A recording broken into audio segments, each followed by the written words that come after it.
Today's fable is called Tell Another One. Here comes another one.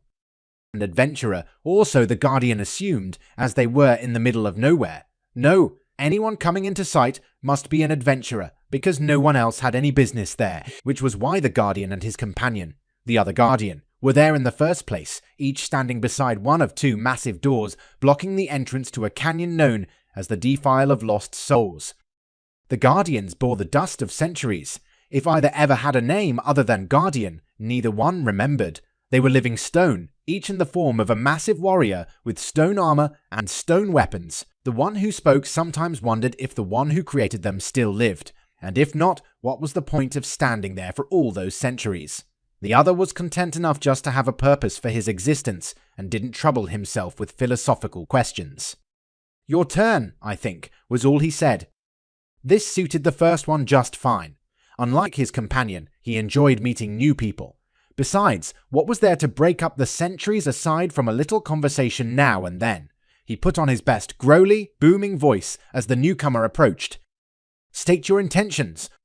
The young man froze, which was what the Guardian expected. After all, from the adventurer's point of view, a living statue had just spoken to him.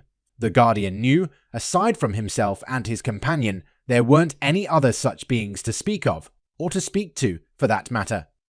After a moment, the young man found his voice. "I've heard stories of a great treasure hidden beyond the Defile of Lost Souls. I want to know if the stories are true. In order to pass, you must choose the correct door. One leads toward your goal, the other leads to mortal peril. You may ask one of us which door to take, but I must warn you." The Guardian stopped his speech when he realized the young man was staring at him. "Seriously, you mean it's the old, you can only ask one of us, but one tells the truth and the other lies?" The other Guardian shrugged. "We didn't make the rules. We just enforced them. You don't like it. Find another way through." "Fine, let's get this over with." The young man pointed to the first Guardian. "If I ask your friend which door to take, what would he say?" "Left."